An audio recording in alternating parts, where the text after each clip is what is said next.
Everybody, and welcome to SideQuests, a podcast about entertaining and enriching conversations about games. I am Bobby, and I'm here with my fellow quester, Cody. Hello. How's it going? It's going great. Boy, this is a different podcast than it was supposed to be, huh, Cody? Oh, yeah, definitely. We're supposed to be talking about Pokemon today. Yeah, but we're not talking about Pokemons. I made sure that Skye got COVID so that we would not talk about Pokemon on this channel. So, you know, I know it was intense. I know it was like probably a kind of a shitty thing to do, but you know, when you have to get something done, you have to get it done. That's the way it goes. Yeah. Professionals get things done. That's the way it goes. But we're going to save the Pokemon show for sure. Skye's feeling better. I'll just step back and let Cody and Skye do that show like they were supposed to on their own. Yeah. I'll take that week off, and then we'll be going well. We'll be going good on that. Tonight we're just going to talk about some listener questions. If you're enjoying the show, if this is your first time or you've been listening since our first episode a couple weeks ago, please remember to rate and review the podcast on Apple Podcasts or rate it wherever you can rate the podcast on whatever service you may use. If you're watching this on YouTube, on the archive, on the video archive, please remember to like the video and share it and subscribe if you haven't. Those things, the likes and the reviews and the ratings are the biggest things you can do to help get the podcast out to more people if you are enjoying it. I know a lot of people, every video, every show you watch, they ask you to do it. And the reason they ask you to do it is because it really, truly is extremely helpful to get it out there. So please do that if you have not yet. And Cody also wants to talk about Destiny tonight. I know. I said the first thing Cody said when I said, hey, okay, I'll step in and we'll do a show this week. We don't have to miss this week. Cody said, oh, bro, let's do a Destiny podcast. Spring Egg Darkness Zone, let's do it. But yeah, I mean, it's something we've been playing a lot, so we have been playing a lot. We have been playing it a lot. And I always feel like when we're running missions and stuff, or we're talking about missions in Destiny, you always have like you're getting a lot more out of them past above a pure like gameplay fun perspective, because like all the like lines of dialogue that are being thrown out while like missions are going on or ending, I'm like paying attention to like 15% of what's being said. But to be fair, most of the time that's because everybody in the 7 people in our party are talking. Oh God. Yeah. Constantly. So there's no way. That's not a way to enjoy like the lore of Destiny. So this week, the story this week, I had to read the subtitles because we were all in a party and they were yelling about something, and I was like, well, I have to read it. But I'm gonna go back and play it on another character just so I can hear the voice acting, because like the voice acting is really good this season. So the voice acting is always very good in Destiny. I would say that's always a thing. I don't think that's like the game's presentation is always impressive. And I mean, we can talk about a little bit of it right now, since we kind of led into it sort of naturally. So I think really mostly spurred on by that announcement of what is the new one called? Lightfall. Yeah. We sort of, the whole sort of like group awakened back into Destiny, which is odd because usually this only happens right when there's a big expansion that comes out. Usually that's when it happens. And that didn't happen with Witch Queen. Like me and Justin and our friend Andy were playing through the campaign, but nobody else was like coming back to it at that point. And so we got part of the way through that campaign, and then Elden Ring sort of like took over our lives, and we were playing that every night for hours and hours and hours. And like, we had for a while, we were doing this thing where like, okay, on like, we had a couple of games we were playing, and it was like, okay, this night we'll do this night we'll do Destiny, and then these nights we'll do Elden Ring. And it quickly became like, I'd just rather be playing Elden Ring right now. So then it became like, let's just go play Elden Ring. So it kind of dropped it off. And then, this thing came up, and then I think like a week or two before that, oddly enough, because we kind of haven't had a lot to play, me and Justin and Andy were sort of like talking about, hey, do you want to go finish that like campaign because we have it sitting there. We paid for it. We played a lot of it. Let's go play through it. And then it just like, I think the announcement of the new expansion and all that kind of stuff, it kind of spurred everybody else to do it. And that kind of sealed it that we were going to come back and start playing it. And we've been playing it, pretty much every night, for a bunch of hours. We're not live anymore because the stream went down, but Mark actually came back and was playing it. And our friend Mark hasn't played Destiny since Beyond Light. So a couple years for him. And I think like Bungie did a very good job because like they announced Lightfall, they announced the Epic Games partnership and the Fortnite crossover and stuff. Yeah. And so I think they realized like this season, the season of Plunder, they needed to go like really strong with. And so like there is a lot to do. There's a lot more to do than usual in a season. And so like I think that's been a good thing because it gives like returning players and new players a lot to do. And then on top of that, like the Witch Queen campaign being so strong, like is definitely it's getting people into the game. So because there are like three major seasonal activities to do. There's that Catch Crash, which is a 6-player activity, which is really fun. There's like the expeditions or whatever that are 3-player. They're basically like, escort the payload missions like from Overwatch basically. And then there's like the hunts, right? There's also the hunts that you can do. Like you're the going and taking down like pirates. And Which they've done before when they did it. What season was it? Was it Light? Was it Beyond Light when they did the thing where you had to go like hunt the like the monsters? The monster hunts. They had the monster hunter tracks showing up. So that was sort of like they sort of had something like that, but it's cool, and also it keeps sort of like revealing itself because I just did my first like expedition thing earlier today, and then it was like, oh, now you have this hunt thing that you can do, and it sort of like showing itself as you go. It's been nice because not only that stuff, but there's a bunch of other content in the game that, because we haven't really played in a couple of years, it's just still kind of there, so we have a bunch of raids that we can do. There's new strikes that we haven't done. There's obviously we're finishing off the Witch Queen story that we haven't done. There's the seasonal activities we haven't done. If I want to pay the $20 or whatever, I can do that dungeon or whatever. $20 is expensive, by the way, for one piece of content. It's a lot of money. Well, it'll also give you the dungeon coming out next season, so it's like $10 per. Yeah, but it's still just like, and I get where they're coming from slightly because like they're dedicated now to if there's not a raid coming out the season, there's a dungeon coming out. So like they're really putting in the time. It's just I'd rather just add that into the cost of the campaign. Yeah. Don't sell a pass for it. Yeah. Like, and I love Destiny. I'm always I bought the $300 edition this time around. But like when Witch Queen was coming out, I bought the like $90 edition. Yeah. So like I was in. Yeah. But like when you guys come back, it's like I'm like, oh, you guys should go run Duality because there's a really good gun that drops. Yeah. And you're like, well, I don't want to pay the extra $20 right now. I'm like, okay, that's really hard for a returning player. Yeah. And so like.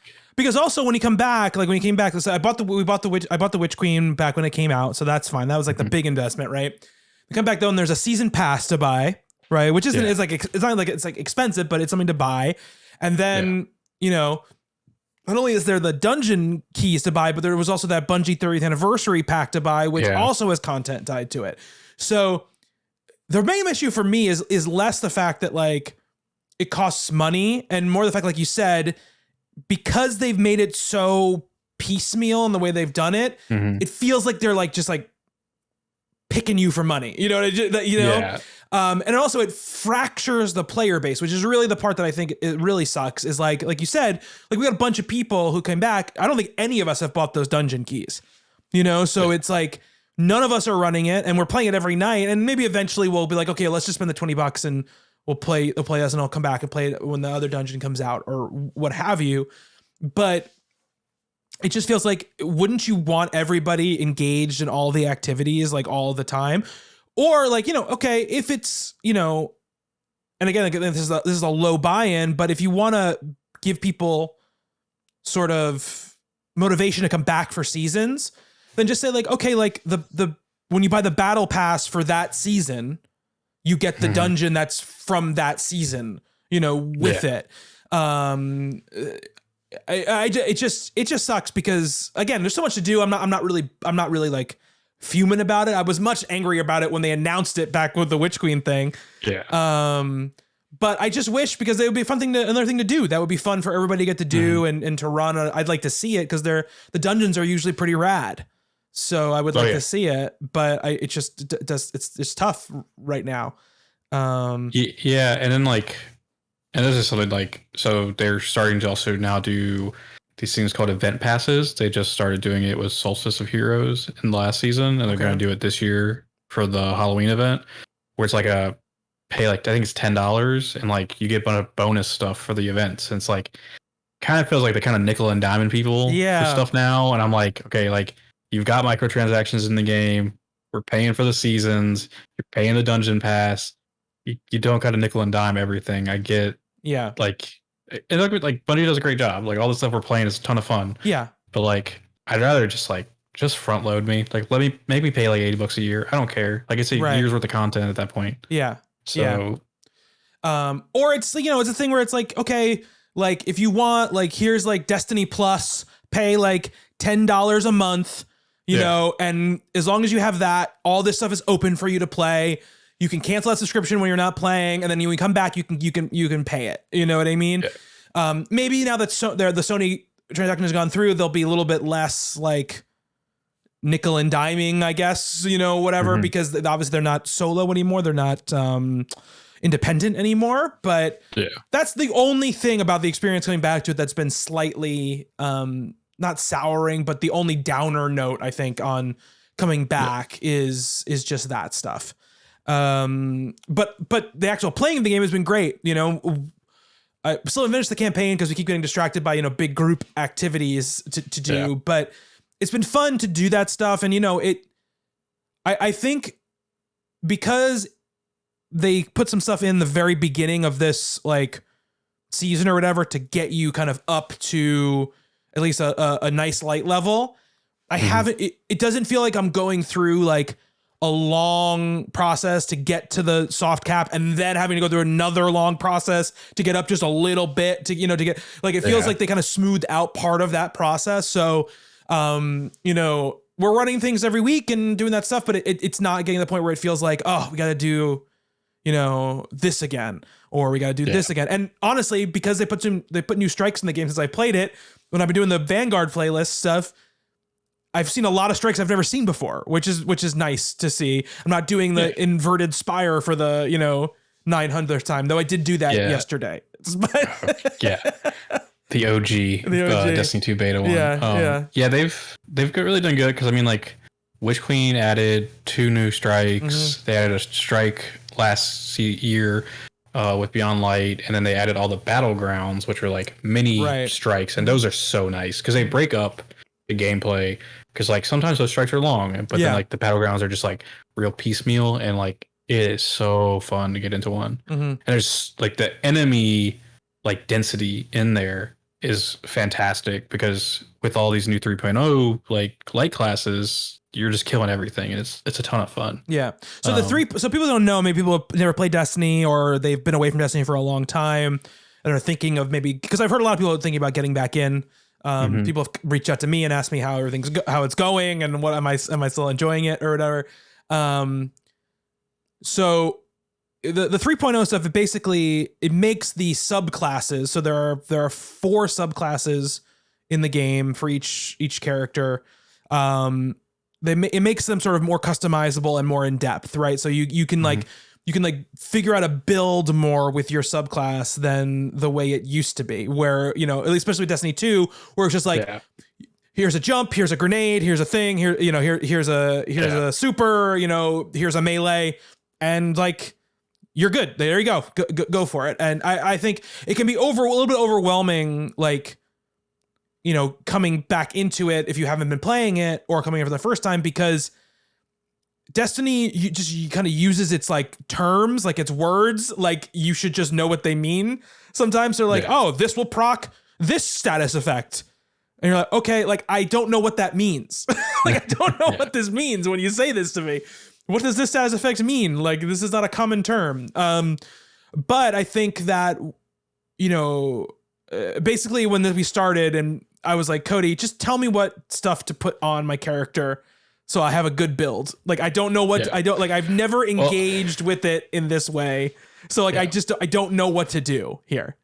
My favorite thing was like, we started, like I got added to a group chat and we started talking about builds and Bobby texts me solo and goes, all this build talk makes me disgusted. No, I said my eyes are glazing over because your glaze are over. Yeah. And then like 3 days later I get, what's a good build, Cody? Yeah. And I'm like, oh yeah, we're in. And then like the true like creme de la creme for me was when Justin goes, I need a build, and I'm like, oh, we're in, boys, like it's going. It's I think Destiny's and like they're gonna add to this in Lightfall. In Lightfall they're adding loadouts, so you'll be able to like make a build for each of the subclasses and just swap on the fly. But like the build crafting has like ramped up dramatically, because it used to be just like, oh, I have a build where I get my super back quicker so I can use the super for damage. Now it's like, I don't even need my super. I'm just throwing nades constantly. And I'm always healing myself because I got a buff. Yeah. Like that's the build I gave Bobby. Yeah. And like, obviously it's like not my build. Like I found it and like, right. Yeah, of course. Yeah. But it's a lot of fun. And like, it just makes you feel powerful if you don't, cause like you guys have been chasing guns lately, but like you don't need the guns because the abilities are so strong that totally. Like, yes. If you don't have some of these exotics that have been like coming out, you're okay in the long run. Yeah. Yeah, totally. And that's been great because like, you know, and I mentioned Elden Ring like earlier in the episode when we were talking about Witch Queen coming out, but you know, I got really, really into like the build stuff in Elden Ring, like for the like, you know, like I you know, I cared about it to some extent in the other From games, but wasn't as like in depth. But with Elden Ring, I was like watching all these videos and reading all this stuff about like, if you get these talismans that do this and you combine it with this sword and this thing, you know, and I've gotten a little bit, be able to get a little bit back of that in this, you know, because like you said before, like in the past, it wasn't really about that. It was just sort of like, oh, I can do this one thing kind of like I get this one thing back kind of quicker, and that's nice. Or I'll get more machine gun ammo if I use this one. And so I used to just throw mods on the armor and like, you know, just like, oh, this sounds good, and not really thinking about how they like interact with one another, you know? But much like with Elden Ring and like the talismans and stuff like that, this like I've been able to do sort of the same thing with this and be like, okay, like I have one that will give me my grenade energy back when I use my class ability, and then when I use my grenade, it brings my class ability back, and so you're just getting this loop where it's like, okay, like I can just use these things over and over again. You know, I do this and I create these little orbs and I pick up the orbs and I get grenade energy back and I throw grenades and that creates more orbs and and it like, and then when I use this one, when I get the gun, I have a certain gun, it also interacts with that ability. So the things explode, or because I'm using the same energy reading, I get a little super back now when I kill things with this gun. And so it's all like a cycle, and you know, that feels cool to be able to do that. Cause like, you know, because previously I just thought like, okay, like it's really just about like, what's the number, right? What's the light number, and what's the guns that I have, right? Do I have the right gun? And to do the thing, and like that was always like sort of frustrating as somebody who didn't play it like constantly. They'd be like, okay, we're gonna go do this thing. Everybody get their blank out of the vault or whatever. And I'm like, well, I don't have that gun, you know. And it's like, okay, well, I guess like you know, then you kind of limited your choices, right, at that point. And now they feel like those choices are bigger. Yeah, and like a prime example is that was like back when y'all came back for Beyond Light, like we started doing the Deepstone Crypt raid, and we didn't finish it because people didn't have the right guns, because that fight was just like tailored to certain guns being good. Right. And I mean, just the other day we finished Vault of Glass, and like that was really cool. And so it was like never once was I like, hey guys, y'all really need to do this. Yeah. It was just kind of like, hey, if y'all don't want a rocket, I can buff y'all's rocket because I have Gallarhorn. And But like, yeah, I don't know. It's just been nice, like having a group. Like I literally tweeted out like 2 days prior. I was like, I really miss raiding. I want to raid in Destiny again. And then like 3 days later, there we are. We're raiding Vault of Glass, and I'm like, hell yeah, let's do this.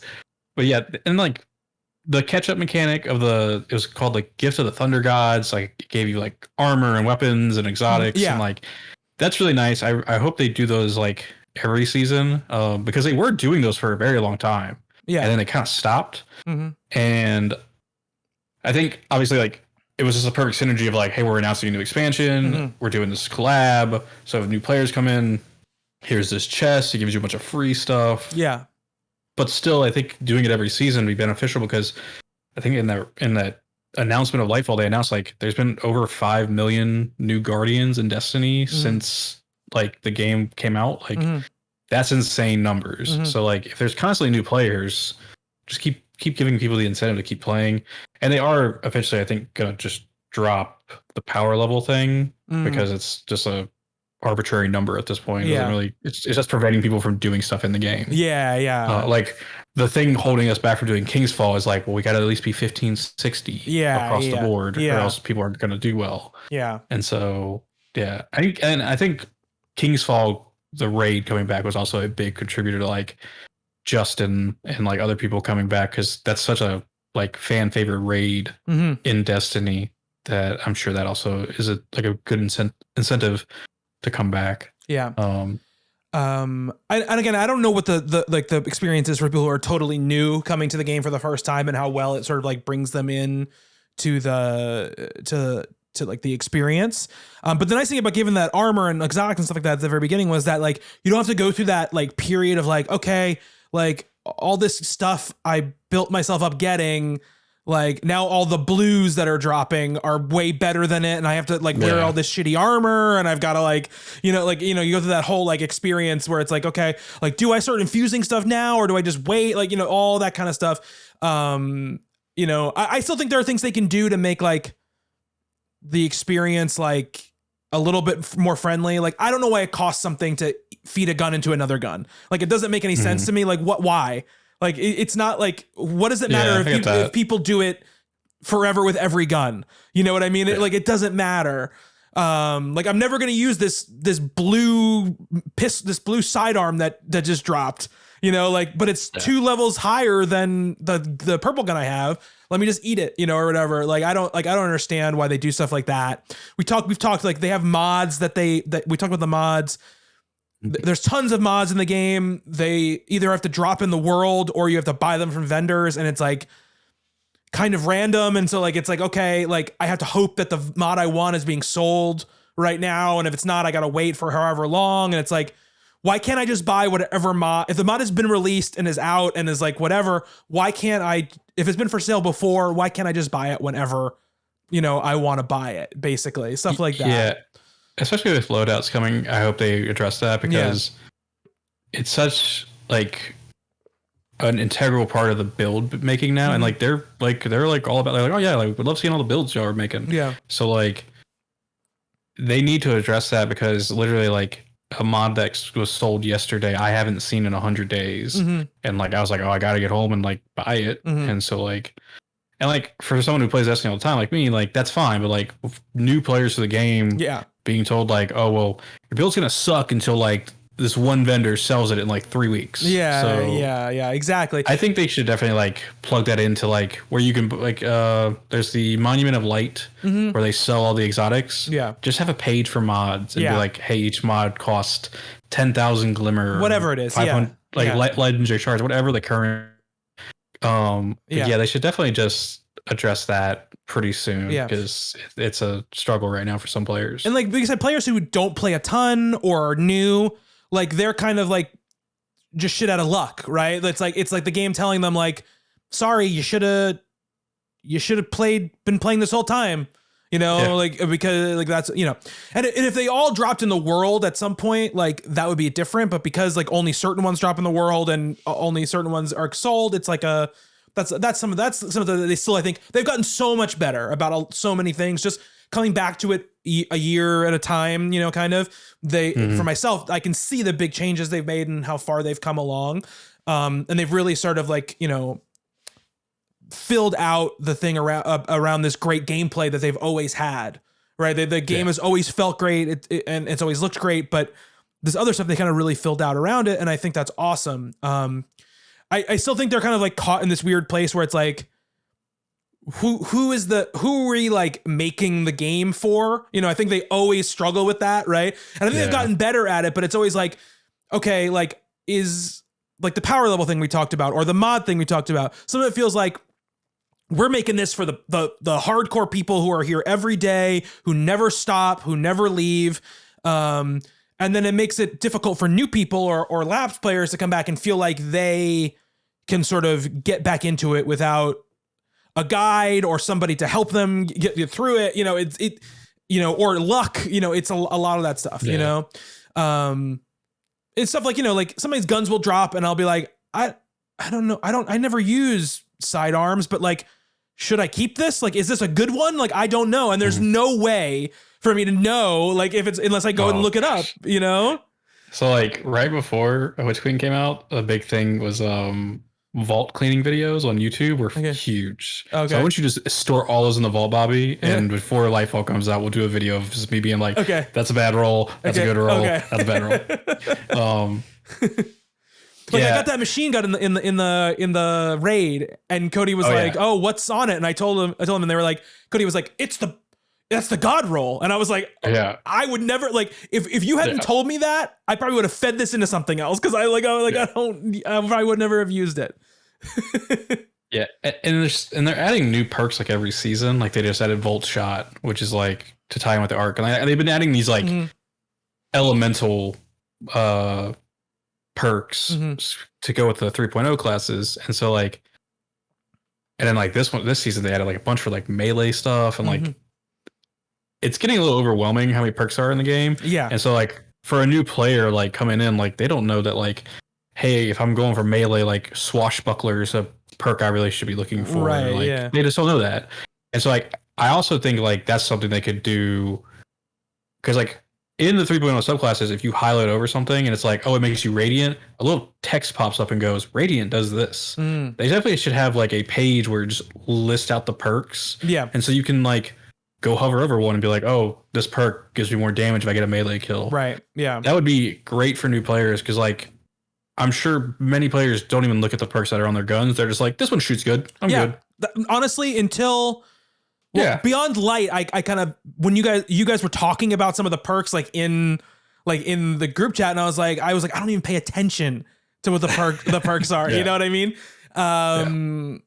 And so I've been paying attention, but this is the first time I've really, really been paying attention. And like I told you yesterday, like, you know, the armor is the same thing. The armor is like, okay, all I used to look at was like, what's the light number on the armor? You know what I mean?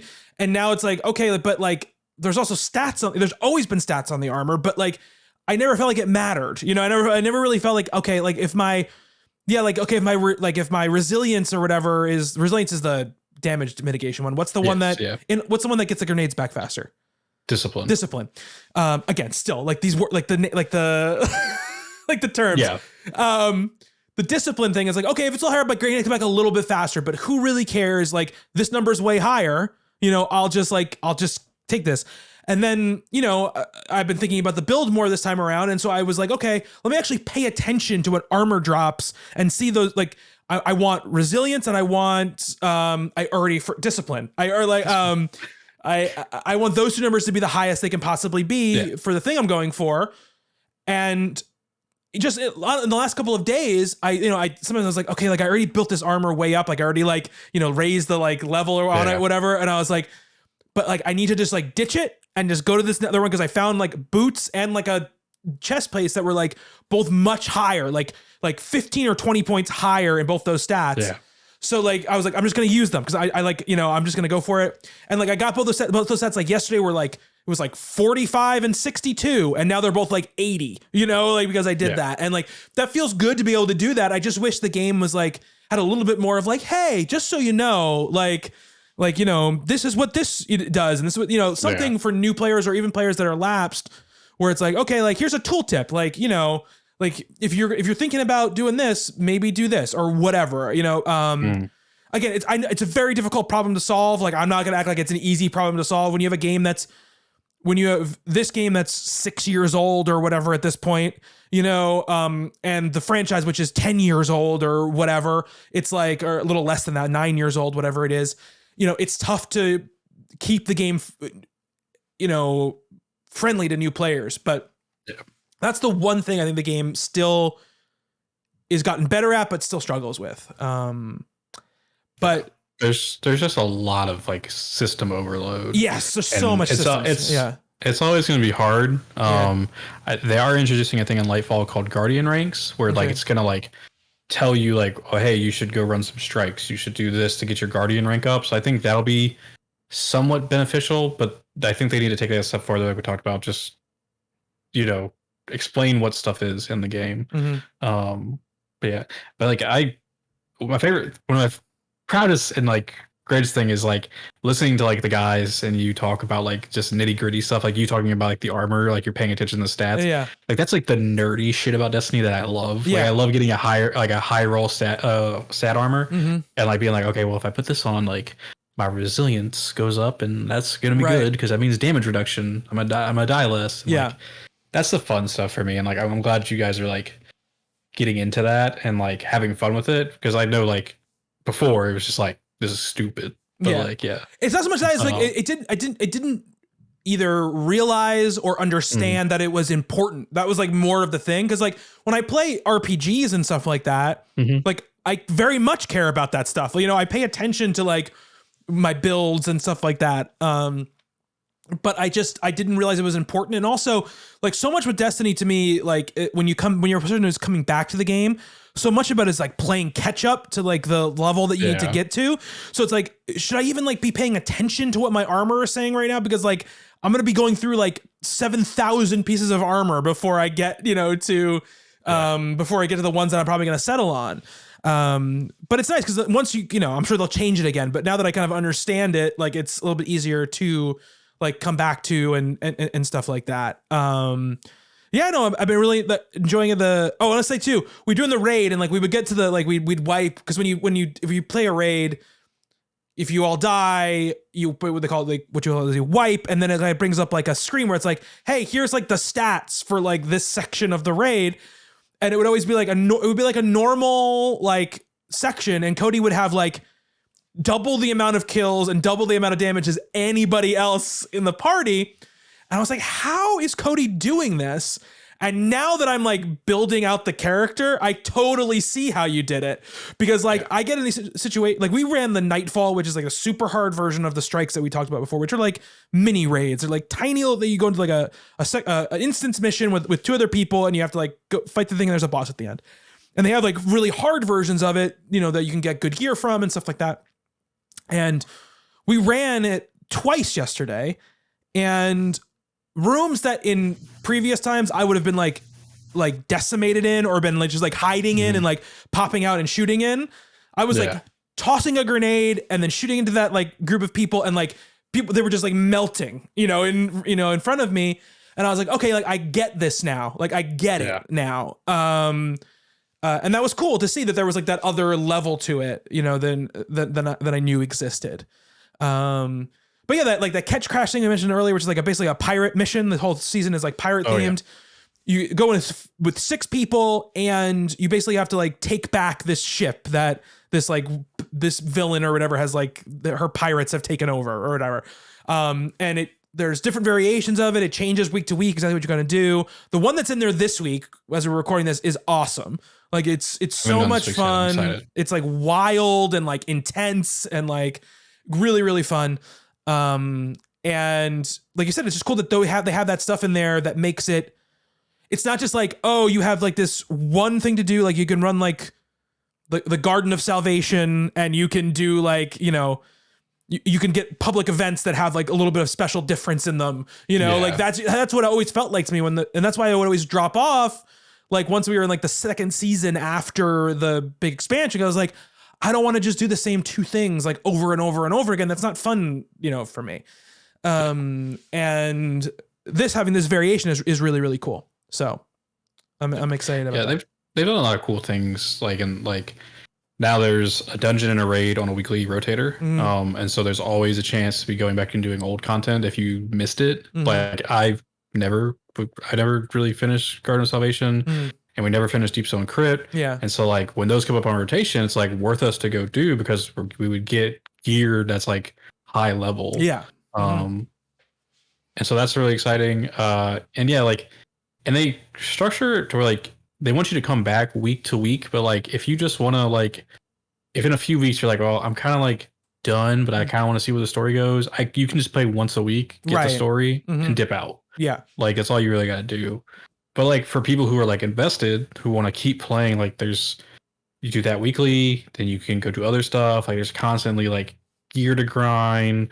There's the red weapons now for crafting, which like when crafting first came out I was not into, but like I just made a like god roll SMG with like enhanced perks, and like me and Alejandro have been talking about it. It is lethal how like much I'm killing with that. Like we'll have to talk about that crazy stuff off mic, because like I don't even really understand what to do with the crafting. I'm like, okay, this gun told me, this special gun told me that I have crafting materials from it now. I'll do the extraction thing, and then I'm like, okay, like let's just keep going and shooting things. Like I don't know what they, know, and then I go there and it's like I can like put another perk in my glaive or whatever, but other than that, like I don't even know what to do with it. So we'll have to like talk about it. But yeah, it's been a lot of fun. I don't know how long we'll definitely obviously come back when Lightfall comes, I'm sure we'll kind of see through most of the season is my guess. You know what I mean?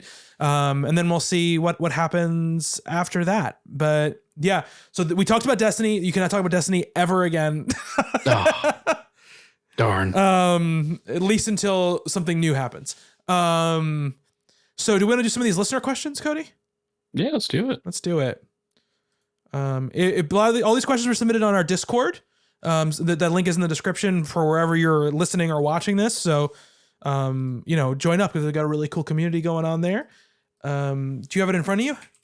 Yeah, I do. Yeah, we actually have the one from that came up on Spotify the other week. I think that was a YouTube comment, actually. Was it a YouTube comment? Okay. Is the Steam Deck one? Yes. Yeah. This is from Marvin Ginyard. Yeah. Says, so what's everyone's thoughts on the Steam Deck? I personally love it. Bobby, you have a Steam Deck, do you not? I do have a Steam Deck. Hold on a second. I do not have one. I have been thinking about getting one. It's right here. It's beautiful. Oh, that looks nice. It's beautiful. Oh, yeah, you're really selling me on it. There, it's right there. I can turn it on. Wait. That looks nice. I can turn it on. Wait. I have been thinking about getting it just because I watched someone play Final Fantasy 14 on it. Oh, okay. And I was like, ooh, that looks nice. The Cody drinking game is you're gonna be wasted. Right? It is very cool. I will say, yeah. I don't end up playing it as much as I probably should for the amount of money it cost. That's not a fault of the Steam Decks. It's just a fault of like kind of the way that I play games and sort of like the way I've been feeling about like games for the past couple of months until recently. Where I've been kind of like, not really like I wish that I had not played Elden Ring and that I could play it. I would play it the first time on that thing because that'd be awesome. Oh, really? Yeah, okay. Like because it'd be great to that kind of like perfect kind of game to play on there, and it apparently runs great on it. I'll say this: it works. It works great. Like it's kind of feels like magic, when you get a game running on it that you feel like you shouldn't be able to get running on it. Right. The fact you're playing like Witcher 3 or whatever, or God of War or whatever, like it's like crazy. You can play these things handheld, like, Spider-Man, like those kind of like it's nuts. You can play those things handheld and they look good. It's also like a really versatile machine as well. Like, so, with not too much effort, I got like, an emulator on it and is able to like emulate games on it pretty easily. And you can even run it through like the native Steam OS. You don't have to like go out of the Steam OS to run them. It's easy to set up. I just looked up a YouTube video and just like followed it and did it pretty easily. Like I got Epic Game Store installed on it. That took a little bit more work, but it was really just like copy and pasting some like code is all it really was to like kind of you have to like fool the like system into like letting you install it basically. But you can get that installed. You can get a lot of other launchers installed as well on it. You can install Windows if you really wanted to, but from what I hear, it's like, it's not a great experience running Windows on it. Like it doesn't take as much advantage of like the power of the system when you run it Windows on it. The only drawbacks right are games like Destiny 2, which has anti-cheat in it, and right now the anti-cheat doesn't work with the Linux-based like system that or even like the emulation layer called Proton that they use to take non-native Linux games and let them be playable on Linux. It doesn't work with any of that. And in fact, Destiny is doing, I don't know if the other place is doing it. If you try to get around that stuff, they're like banning accounts basically. Yeah. They're not messing around with it. So it's not even something you can really like fudge unless you just install Windows on it and let all that stuff run natively. But I don't think you'll have a great experience doing that. It also works really great as like a remote play device. So like I do like some Game Pass like cloud streaming stuff on it. You can do PlayStation remote play on it as well. Stuff like that. But it's really good for games that like, for me with handheld stuff, mostly it's like stuff that I want to be playing, but not having to like focus totally on. So I have something on the TV, like, and I'm playing like Vampire Survivors or stuff like that on it. But that's just because that's how I like interact with handheld games mostly. And it's something about the system itself. The system can support, and like almost any indie game that you can imagine on Steam works on it, works great on it. And a lot of big games work great on it too. So it really is really cool. And even games that like there are games that don't work, like we talked about Destiny 2 and some other games too that have other things that are going on that just don't work. Then there are games that are like certified for deck, which all work great. And like they've certified, like it works great. Frame rate's good. The control schemes all work. Then there are like partial support ones that are like, this works, but like there might be some like UI stuff that might be too small because it's not like meant to scale to a screen that size. There might be parts of it where it's not like, it's maybe the game doesn't have full controller support. The game has like partial controller support. So there are times you're gonna have to use like the touch pads and stuff as a mouse or whatever, stuff like that. And then there are ones where it's like a question mark, and they're like, look, we just don't know. We just don't know how this is gonna run. Like it could be good, it could be bad.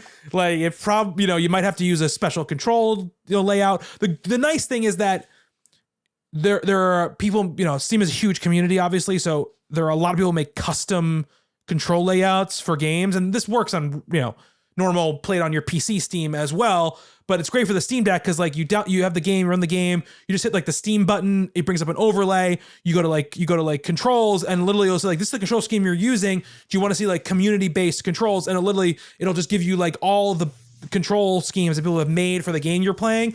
And it will have like the most popular ones like at the top. So you can be like, okay, like people are, playing this strategy game that doesn't have controller support, but they're using this control scheme and it works or whatever. So you click that, it loads it in automatically, and you just start playing. It's a very cool device. I would say if you have a big Steam library that you have been up and playing because you don't want to sit down on your computer or something, it's great for that.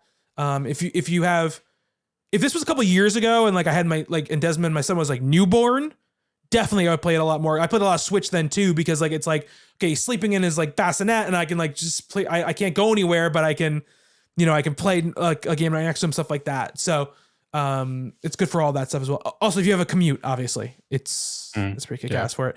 And games, and they do let you like control a lot of stuff. So it's like the battery life, if you're running it at full settings on like Spider-Man or whatever, it's only going to last you about 2 hours, which is like still pretty good. Like if you're running a gaming laptop and you're running Spider-Man at full settings, it would go that fast as well. But you can limit like frame rates and refresh rates and all this kind of stuff, and that will extend your battery life on those games. And when you're playing games like Vampire Survivors, I mean, it'll last, 8 hours or whatever when you're playing stuff like that. So really, you can control that stuff pretty well. So yeah, it's great. Yeah, I've been considering getting one. My only issue is that like when the Switch came out and I bought one, the issue was that like I bought it, couldn't vibe with Zelda at the time, and it just sat there for a long time. And I was like, did I waste my money? But then like as more exclusives came out for the Switch, I was like, okay, like this is a good investment. Yeah. And I mean, I just bought this new PC, so I'm like, do I need the Steam Deck right now? Because like I can just play anything like right here. So I don't know. I've been considering it though, just because like I think it would be nice to just be able to like get out of this chair and like just go hang out and be able to play video games wherever I want. So yeah, totally. And it's great for that. Like it really is. You know, it's one of those things where if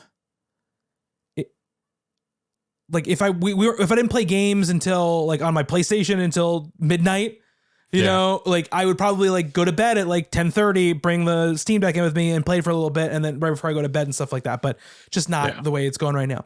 All right. So next question from our friend Hugh. What are your thoughts and feelings on video game remakes? Are they needed? How should they be priced? What game do you think would benefit most and be improved by a remake? This obviously being spurned on by the Last of Us Part 1 remake that came out. And I just want to say, I know we're not doing those things today because Skye's not here, but Skye won again. It was if she guessed 89, it was an 88. So she has a 2-0 on us on that one. Yeah. Damn. So Cody, what are your feelings on video game remakes? I think like video game remakes are fine. I think as long as the game has kind of like hit a certain threshold. Like I think like we gave The Last of Us 1 shit because I mean it just came out on the PS4 not too long ago, but like I think like a game from PS2 being remade, like Demon's Souls being remade made sense. Yeah. Because like not too many people were able to play it at the time. Yeah. Also, like, and it looks disgusting now. If you go back and play that original game, it looks terrible. Even though it's a very early PS3 game, like it looks bad. So yeah. And so I think like anything from like the PS2 and younger generation, like even like some OG Xbox games, like when they remade Combat Evolved, like or remade is kind of a loose term, I guess, because the Master Chief Collection really just upscaled a bunch of stuff. Yeah. But a Halo 1 and 2 they remade. Okay. Yeah. You can do that thing where you hit like the back button and you can switch between the graphics. Which is crazy. That's a really cool thing. It's so rad that they did that. I think that's fine. But like I think when we hit like the PS3 era, I think we're pushing it a little bit on like what games need to be remade from there. Pricing wise, I mean if you're taking the time to remake the game fully like Demon's Souls or The Last of Us, I think the only reason I was against The Last of Us pricing is because it's so recent. Yeah. Like Demon's Souls, like being $70, I understand because like they remade like that game tremendously. Yeah. And so I would have to think on like what games I think would benefit most. Like when they remade remaster the Crash trilogy, like those games look beautiful now. Yeah, and those are more like remasters because they're just really up-resing the art. I mean, they don't need a lot of, those games that have art like that don't need to be fully like, remade most of the time because those assets are much higher res probably than what they were able to output, at the time. I mean, I would say like we're getting to the point where PS3, Xbox 360, I think is acceptable to remake at a certain point.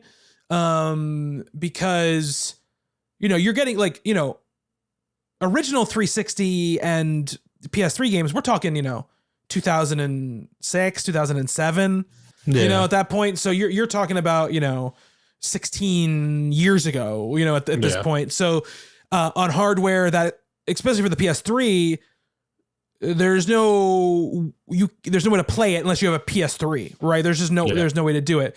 The Xbox is always a little different because they have a lot of backwards compatibility and stuff moving forward for a lot of those games, but there's just no way to play a lot of those games. So unless you have a PS3, which makes it tough. So I totally get that.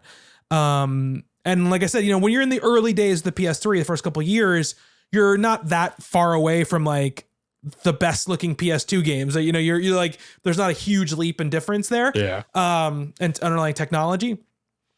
But, for me, it's when I think about a remake for a game, the thing I think that makes it like worth it or, justifying its existence is when you have stuff like Resident Evil 2 or Resident Evil 3, which are games that are on the original PlayStation, which have tank controls, which are early 3D games, so they look like hot garbage, and they're just not. You're not going to get someone who's 15 years old now to play Resident Evil 2. It's just not. They're going to play it and they're going to probably, unless they're a weirdo in a good way, they're going to, they're going to hate it. And even people like, I don't want to go back and like, my wife will go back and play Resident Evil 2 on the original PlayStation version 3 times a year because like she loves those games. Yeah. Like she's super into them, but like for me, I don't want to go back and play those games. Like I don't want to go back and control characters the way those characters control. I don't want to like see like, like just one polygon for an arm, and a face that is like a line, like a blurry line. Like I don't want to do that. So those games, bringing them into the modern era, making them look like not just like modern, but making them look like some of the best looking modern games, I think is a really great thing because you get a bunch of people who've never played them before playing them and enjoying them. And you get a bunch of people who like loved Resident Evil 2 when they were kids, getting to play them again and being like, this is what, like, this feels like the thing I remember and loved. And I think like that is what the best remakes do. Something like Dead Space. Let's say Dead Space is coming out in a couple of months. I love Dead Space. I will get that remake and I will play that remake. I love those games. You can still go back and play the original Dead Space, and yes, it has aged. Don't get me wrong. Yeah. But it still plays well and it still looks relatively good, and you could still find enjoyment in that thing without it looking like a AAA new game. Mm-hmm. So I think that's like just on the border of like of justifying itself, where it's like, I'm excited for it because I want to see like really pretty Dead Space, but I feel like I don't need it. You know what I mean? Whereas like, I mean, Silent Hill is like, and Silent Hill 2 are two of the biggest examples of games that I think need to be remade because they're brilliant games that are really tough to play now. Silent Hill 1, much like the Resident Evil stuff, it looks like garbage, and like, Silent Hill 2 and 3, while they look much better, especially 3,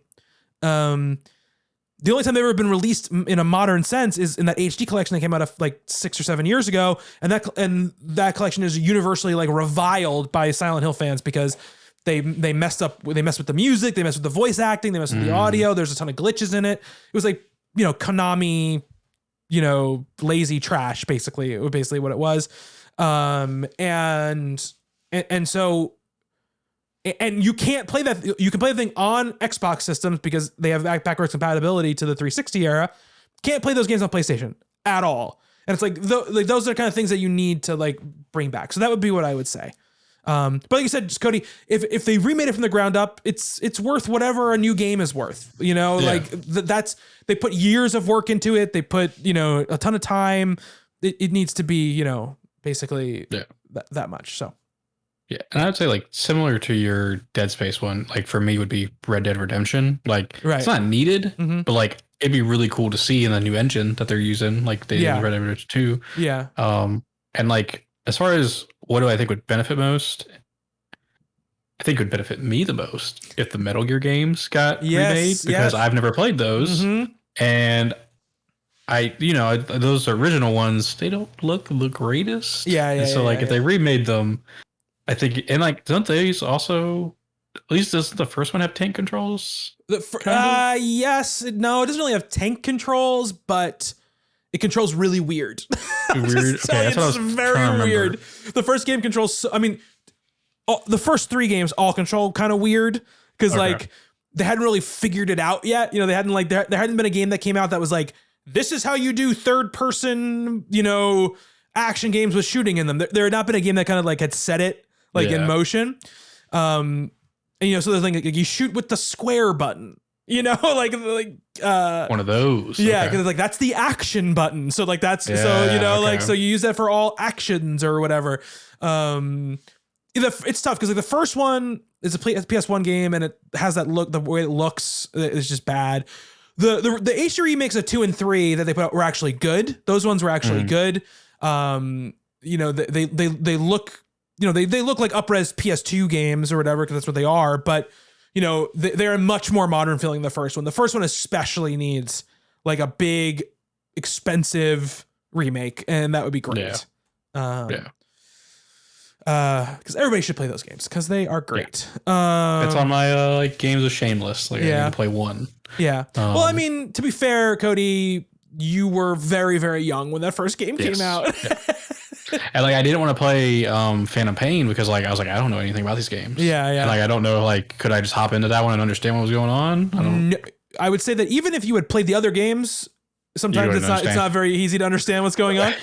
I will say this, like, this is not like the reason I love Metal Gear games is the crazy ass story and like bosses and like all that stuff. It was always the stuff that was not the gameplay, right? The gameplay was stuff that was like, I tolerate this gameplay to experience like the crazy ass shit that Kojima puts on screen. But Metal Gear Solid 5 is like one of the best controlling games I have ever played. Third person game. It's like one of the best feeling third person games I've ever played. So I would say like, even if you don't understand what the story is, it's worth going back and playing. Cause like, it just feels great. And the amount of freedom you get in how you approach everything that you do is just really satisfying. So yeah, for sure. But no, you want to understand a thing that's going on. That's 100% for sure. For real. All right. So circling back real quick. Because Groon had like a 2-part question. I missed that one. We talked about Destiny, so we'll skip that one. He asked, what are we expecting from the D23 game show tomorrow night? So Disney is having today is Disney Plus Day. So Thor came out on Disney Plus today. Thor, Love and Thunder, and there, a couple other things came out. But they're having their D23 Expo this weekend. So Marvel's having a big panel on Saturday at Marvel Studios. Supposed to be a lot of big stuff that goes on there. We're lots of rumors about a lot of casting being announced, like Fantastic Four casting and so on and so forth. Lots of rumors about who's going to be there. But the day before that, which is probably the day you're most like listening to this, which is Friday, it might not actually be happening by the time that you listen to this.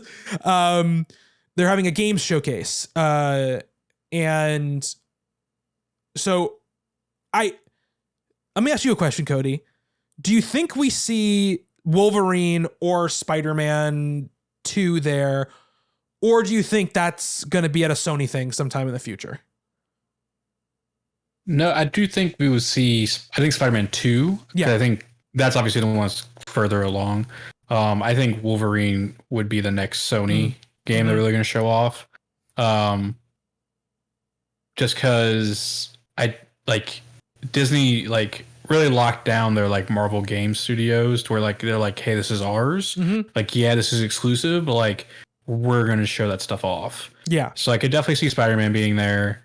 I think it's a given. We get a big update on Midnight Suns because they just had to delay it. There was that rumored Black Panther game. Yes. I could see a teaser being dropped for that. Yeah. I don't think they touched Marvel's Avengers with a 20-foot pole. No. I don't think it does not get mentioned. No. I mean, unless... Because also, the weird thing is going to be at this point, which company is even responsible for it anymore? Because... Oh, that's right. Square sold their Western studios, including Crystal Dynamics, to the Embracer Group. But I don't know if that means that also means the Marvel license goes with it, or if Marvel license stays with Square Enix and there's a team, a kind of a skunks work team set up to support it as it goes until it sunsets. I don't know. I had not even considered that. Oh my and they might have clarified this somewhere. I don't know. I haven't seen it. I know, but I know there was a big announcement about how those studios they just announced okay, we've got control back of Tomb Raider and Deus Ex, but they didn't mention anything about Avengers. So I don't know what that's even going to mean for that game at this point. Yeah. That'll be interesting. Now I'm curious if they bring up anything about that game. Yeah. Yeah.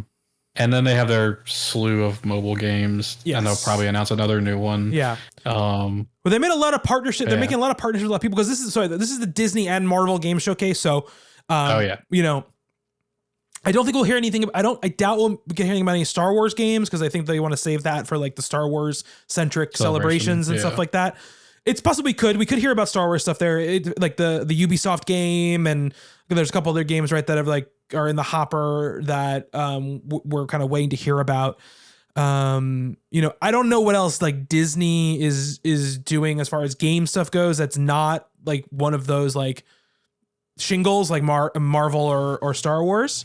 They just released that like Sims like the Dreamlight Valley. Dreamlight Valley. Yeah, Dreamlight Valley. And I've heard good things about that. Yes. So maybe maybe there's good. And then there's that mobile game where like it takes all the Disney characters and like it puts like Belle in like armor and like she's like a space cadet, like things like that. And there's that Marvel Snap card game as well that hasn't like, I don't know if it's has it gone wide, has it gone full release yet? I don't even know. I don't think so. I haven't heard yet. But that trailer was really cool for it. Like I thought the trailer looked really neat.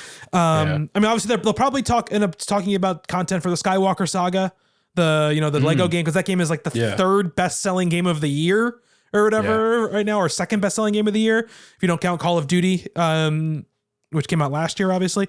So I think they'll definitely talk about that. You know, like you said, the rumored Black Panther game, Ubisoft squashed that like Blade game thing that people were thinking was a thing. I am betting there is stuff that we don't know about that we're going to hear about at this thing. But the weird thing with them is like you hear a lot about the deals, the Star Wars deals when they get made. Like, you know, Ubisoft is making, Massive is making this game and Quantic Dream is making this game and like all this kind of stuff. But they don't, with Marvel games, they don't really do that so much. I'm going to look really quick if there's any like Marvel game. Because I don't think rumor. Did we know about Guardians of the Galaxy before it got announced? It got leaks before it was announced. But no, we didn't hear like an announcement. That's another thing. Like, I don't know. Again, the company's got sold, so who the hell knows what's even going on with that stuff? Who knows how long the deal is with Square? I would love them to say like we're making a Guardians of the Galaxy 2 because that first game is fucking great, way better than it ever needed to be. Apparently there are some rumors of a fighting game, rumors of a Iron Man game, like an open world Iron Man game. I can see that. Yeah. There's also been rumors of like a Daredevil thing. There's been a couple of different like things kicking around. Who knows? So I do know, I think it was a few months back, there was the guy who helped make DC Universe Online got hired to work on a Marvel MMO. Oh, yes. Yes. Yeah. So if that shows up, Cody's just going to be super happy. Like, because God, I miss Marvel Heroes so much. Oh, right. Sorry, go ahead. No, go ahead. Sorry. I was hoping Marvel Avengers would be that game that would take that Marvel's hero space for me, but obviously it wasn't. So I'd be down with a Marvel MMO. Like, totally. The Amy Hennig game, which is she was the creative director on the first two Uncharted games. She was supposed to make those Star Wars games. Now she works for Skydance, which is like the J.J. Abrams thing.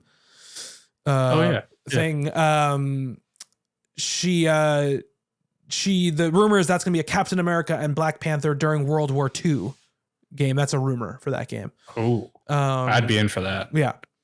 So we'll see. We'll see what that's going to be. Who knows? But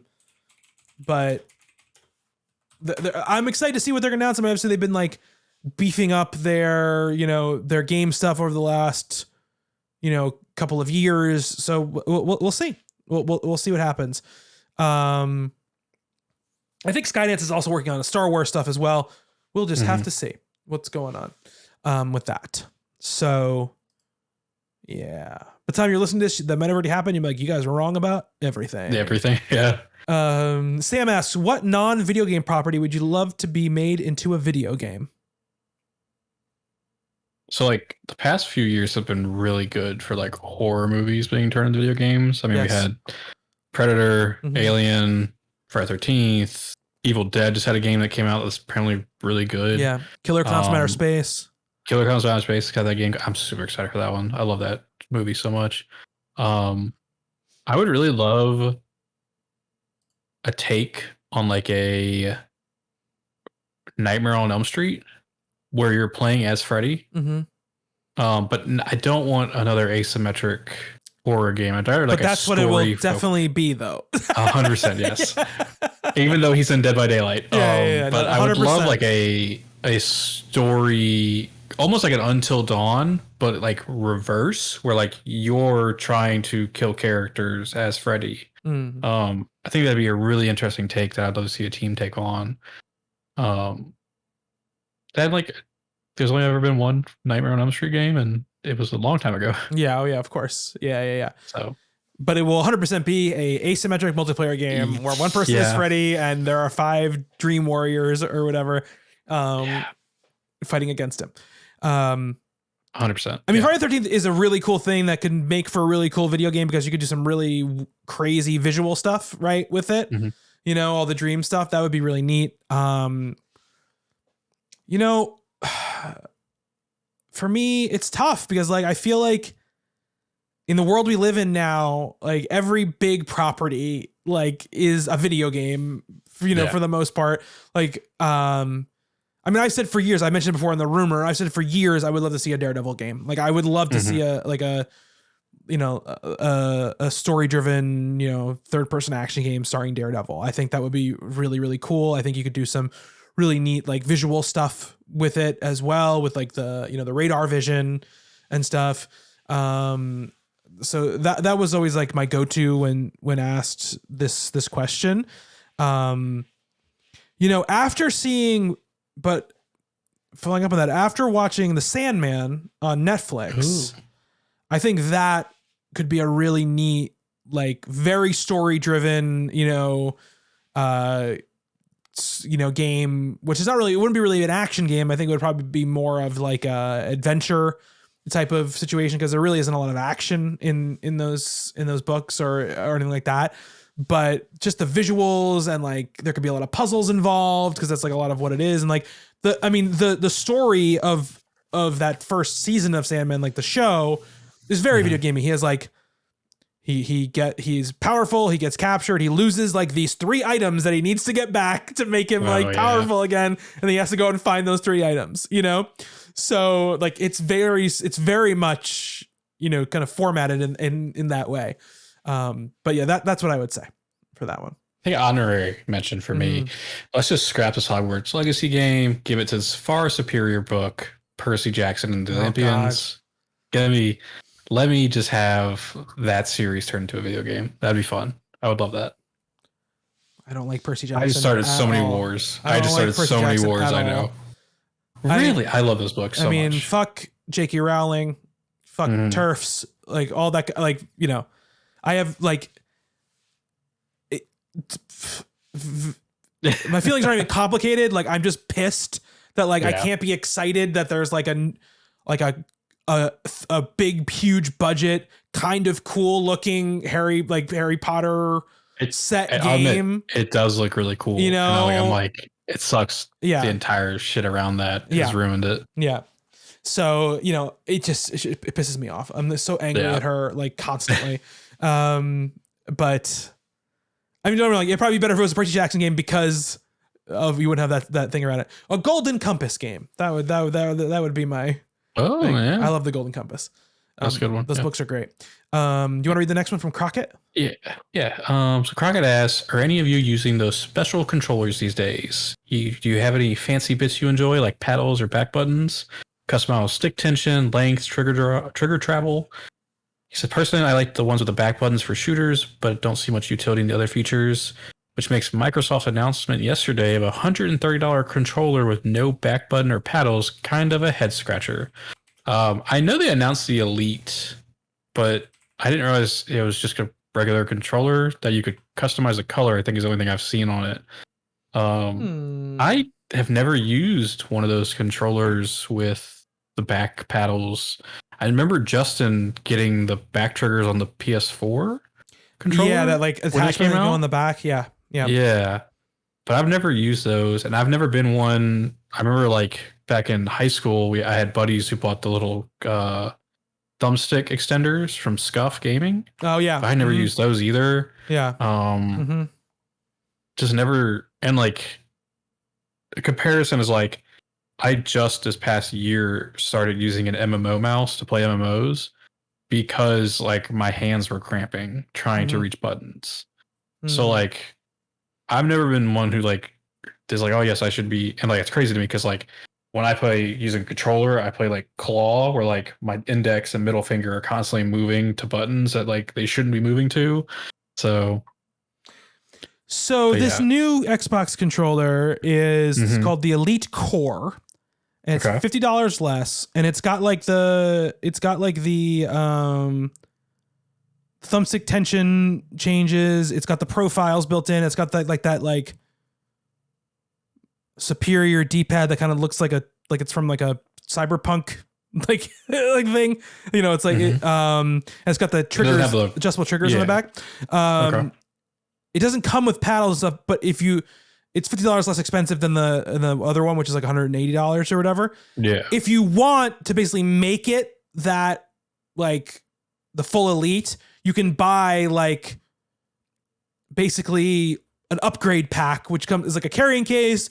It comes with like the 2 sets of thumbsticks. It comes with a different D-pad. It comes with the paddles. So you can basically, it's basically a way to like step up into like the thing. So you're like, oh, I can't spend $180, but I can spend $130 right now. And then I can spend that extra $50 or $60 later on. And I can get it. That's really basically what it is. That's basically what it's for. Justin and I both bought, back when it came out, that like $200 Astro controller for the PlayStation they put out. Oh yeah. And for about a month or two, it was awesome. And then it had the worst stick drift I've ever experienced. And like I everything they told me to do to reset it wouldn't work. I was putting on the different sticks, but like it just wouldn't work. And like everything I tried to do, it wouldn't fix itself. And I ended up having to never use it, and basically spent $200 on a controller I used for like a couple of months, essentially. It was awesome when it was working. I love the shorter trigger throw thing. Like that's the one thing, like it makes me faster, like playing like, you know, shooters or whatever, especially multiplayer shooters. So like I need that because I'm old and a little bit slow. I like the and I like the back buttons because I just like being able to like, it means you don't take your fingers off, right? You don't take your fingers off the sticks or the triggers. Basically, you can just like, you know, you can hit like jump or whatever without having to like move your fingers off of the positions. So that's what's good about them, you know. So you can basically map all that stuff and never have to move your finger to the you know, the face buttons. Essentially, is what it's good for. And I had for a while, I had those like thumbstick extenders for a little bit. And like the sweet spot for me was like the medium ones, because like the long ones, I was like, how does anybody, like, you have to be like super twitchy, like, you know, like pro gamer, because I could not like get any aiming down. But the medium ones I did pretty well with. But yeah. I remember my buddies had them and I was always like, no, I'm fine. I don't know. Yeah. I will say, so like I had a cut on my index finger, and like I said, I play claw. So like when I'm playing Destiny, I'll take my index finger and like take it off at like R1 and move it to the jump button.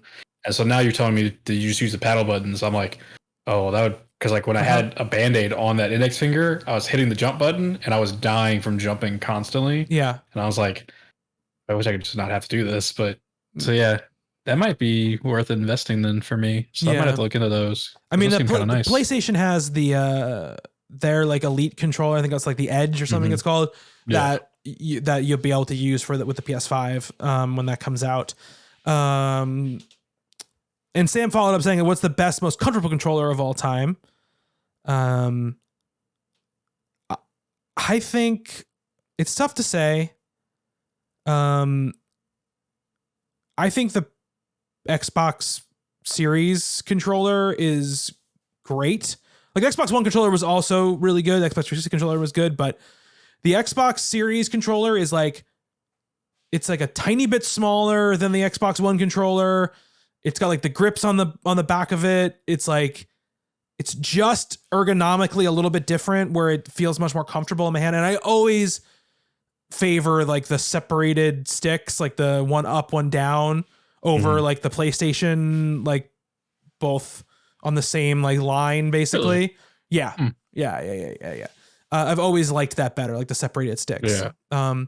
The great thing about that control, the really good thing about that controller, that the Astro controller was you could pop off the D-pad and put the stick where the D-pad is, and so you can make it basically an Xbox controller, but you could use it on the PlayStation. That was really nice. So that's and that I always love that. And I would say I think that the Switch Pro controller, that's a good one. It's because it has like that, like whatever that, like all that tech inside of it. The heaviness of it just feels so good. Like it's like this. It feels like substantial to me. What about you, Cody? I would think I'd have to go with either the Xbox 360 controller, just because like I used the thing for so long, and like I remember when I swapped to PlayStation, because I traded my Xbox 360 with a guy for a PS3 at the time, and like going from that to the other thing, I was like, this is so weird. But then like I really like the DualSense. Like I've been like the DualSense is my controller of choice if I'm playing a game on my PC. Oh, okay. I think it just it feels really nice in my hands. I think it's like the perfect size for me. I would say like the Xbox Series controller does feel good. Like I definitely can see a difference in the like Xbox. What is it? Xbox One. Xbox One. The Xbox One to the Xbox Series, because Xbox One I used to get hand cramps with. Xbox Series One I don't like. It feels good, and like when I was playing Halo like hardcore when it first came out, like that was great for me because I was always like, oh, I don't want my hands to cramp. Because I mean, most of the modern controllers right now are all great, except for the Joy-Cons. They're terrible. Yeah, I mean they achieve the function that they are meant to achieve, you know, and you know obviously especially for like little kids, like they're great because they're small and their hands are on them, but like I never want to hold them like ever, you know, and when you have to do like one of them, I'm like, and there's that the right one or whatever where like the stick is like in the middle, really close to the buttons, and you're like, I can't do this. Like, why is, who would ever thought that this was a good way to control anything? So how does the Steam Deck feel? Is that comfortable? It feels great. It's so weird because it's so heavy, and it's heavy and it's big. You know, it's heavy and it's big, but it feels really nice. You know, and hands don't get tired. Really, this has got the back buttons built into it, Cody. Oh, okay, that's pretty cool. And then it's got these like pads on the front that can be like mice or whatever. Sticks feel good. I'm wondering what those little pads were. I was trying to. They're like touch pads. They're touch pads. The screen is also a touch screen. Yeah. It's got a D-pad, and it's funny because let me see. I gotta bring up the video because obviously the video is different on the stream on the video for the YouTube. But like, the B button looks like it feels like it's trying to like escape off the side of the Steam Deck. Yeah, I see that. Yeah, and it looks weird, but feeling wise, it's totally fine. It's totally fine. Okay. Yeah, I was actually surprised. The thing about a Steam Deck is it as big as it looks in my hand, and as big as you heard it is. When you actually open it and look at it, you're like, I can't believe how big this thing is. Like that is how you feel when you open it. The Switch is like a little shrimp next to it. Do you want to read this last question from this super cool listener? Yeah, this super cool listener brought up a topic about there was an announcement today that Overwatch 2 new heroes will be tied to the season battle pass. Ah, yes. And do we think this is a gross form of pay to win? So it's on the free it's on the free track of the battle pass.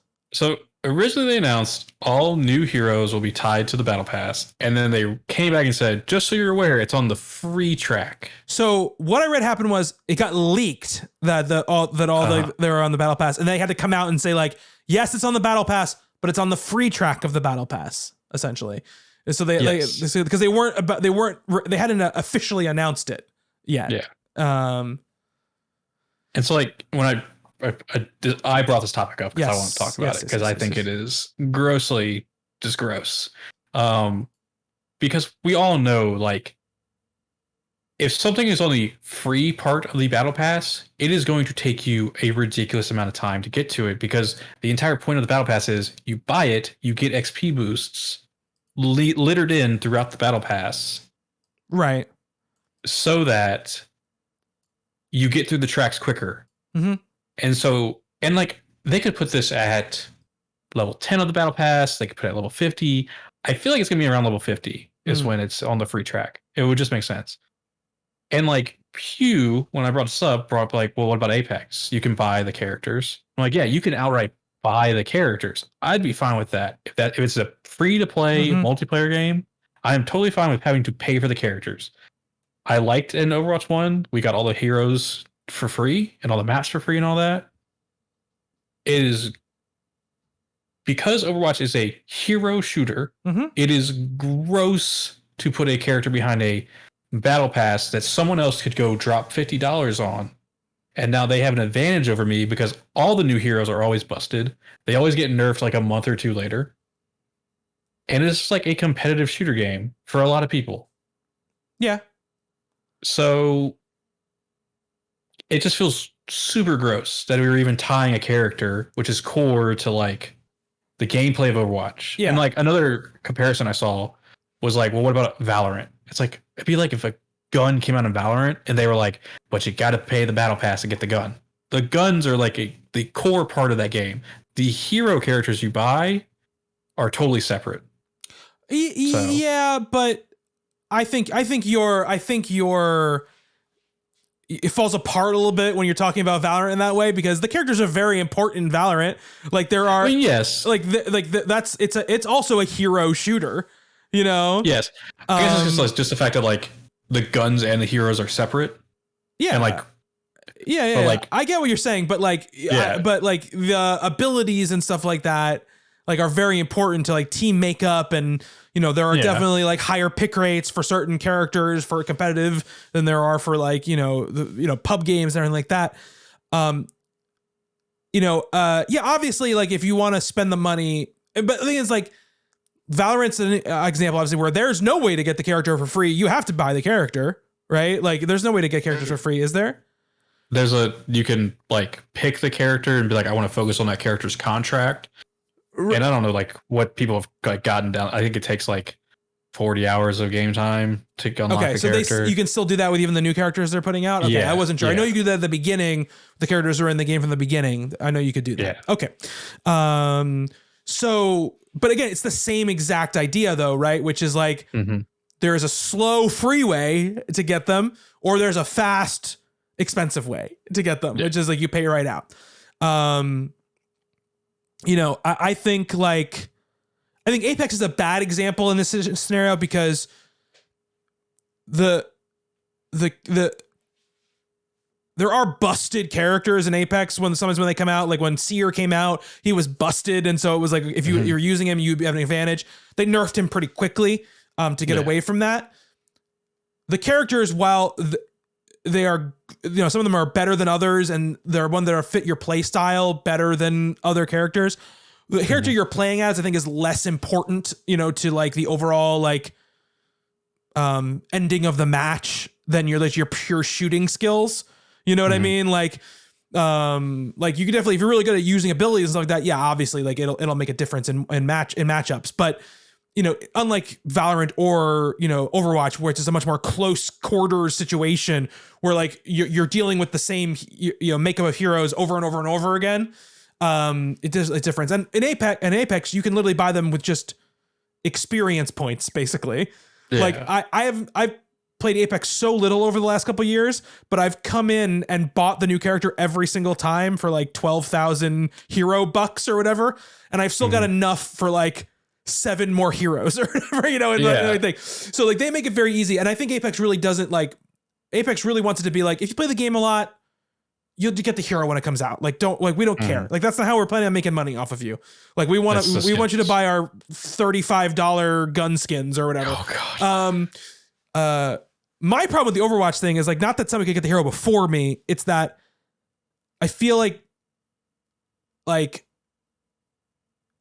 tying it to the battle pass assures me that like if I don't have a lot of time to play Overwatch, I might not ever unlock that hero, right? And like not even the competitive advantage part of it that I'm worried about. It's like I think this character looks really fun. Like I would like to play as them.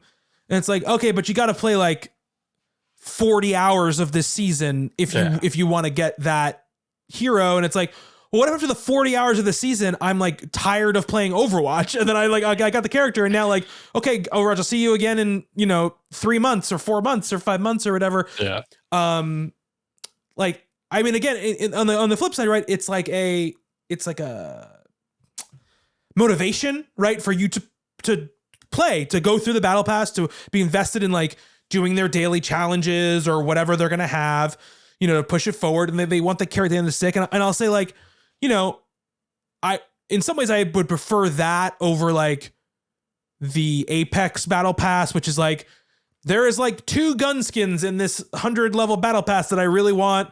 And like, maybe there's an emote or like a skydive emote or something that like, I think is really cool and I want it. And other than that, I'm like, all this stuff, I don't really care about this stuff. Like none of this is as cool as the stuff I have in my characters already. So I'm not going to put this on.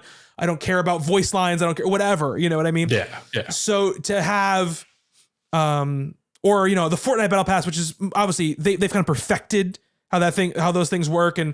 But for me, just the way I am, like on the Fortnite battle pass, if it's just like Fortnite stuff, like, Fortnite characters and stuff like that and skins and stuff like that, I'm like, I don't care about this. Where's my Spider-Man? Yeah. You know what I mean? So like, I just hope that,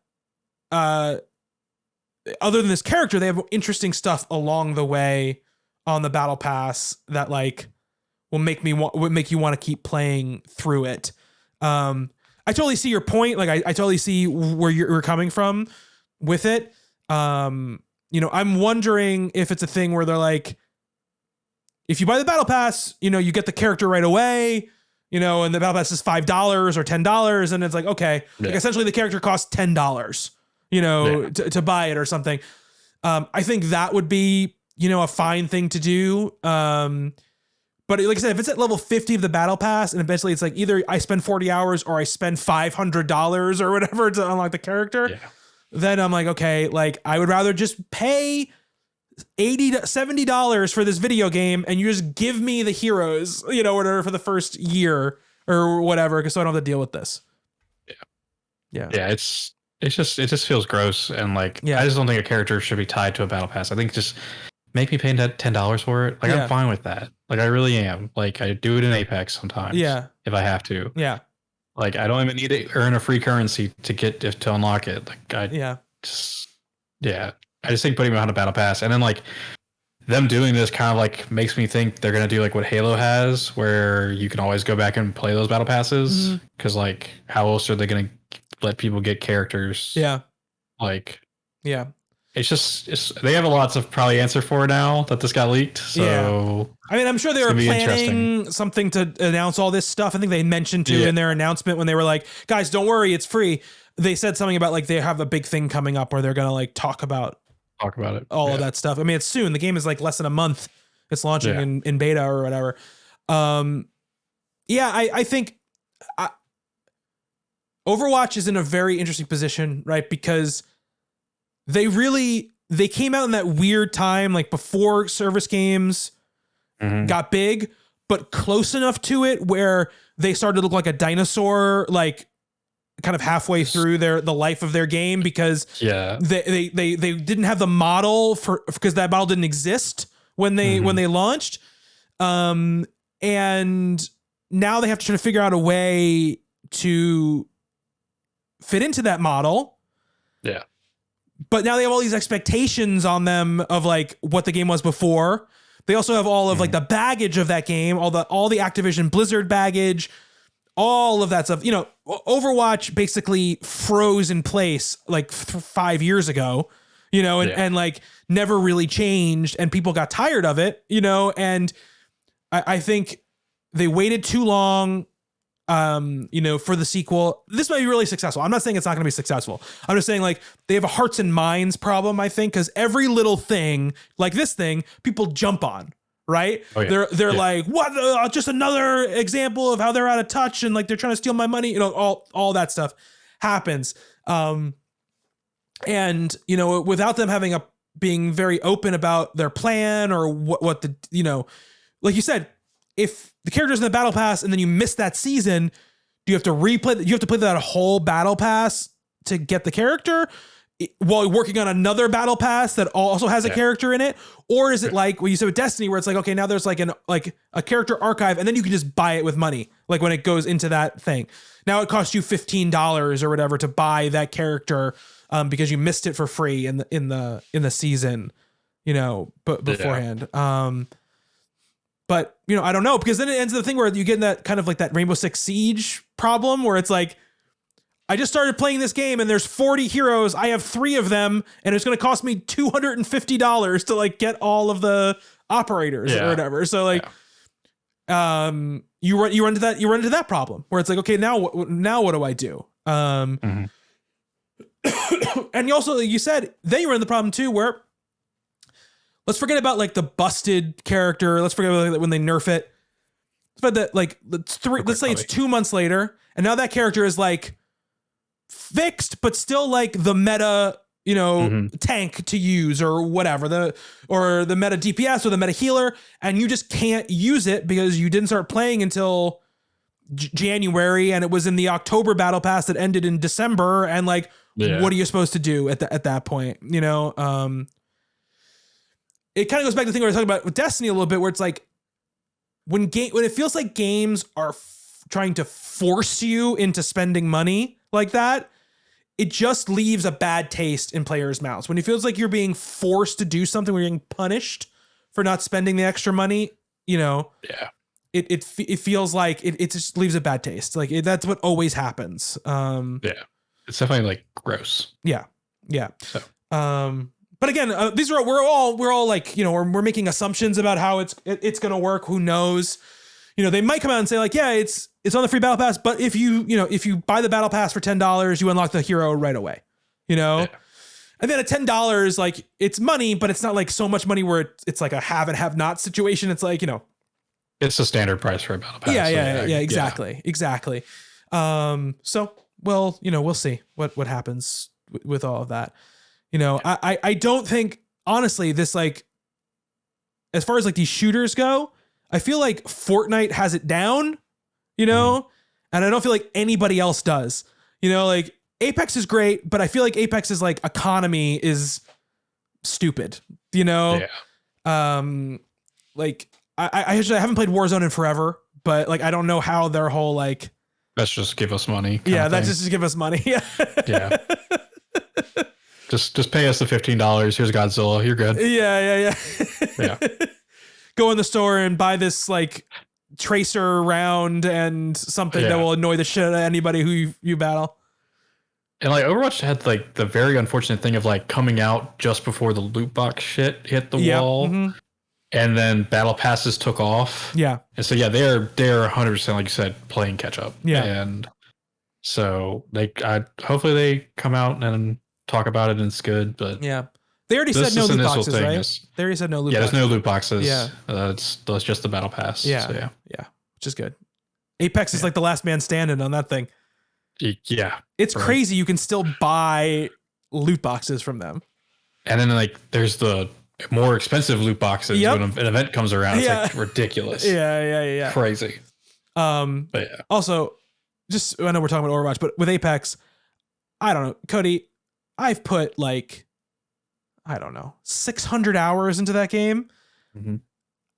I never once even got one of the shards for those like the heirlooms things, mythics or heirlooms, whatever they're called now. Yeah. Like I maxed out the level. I played so many hours of that game, opened so many loot boxes, both the ones that were free and I bought packs of loot boxes, you know, and never even once did I get one of those things, the heirloom shards.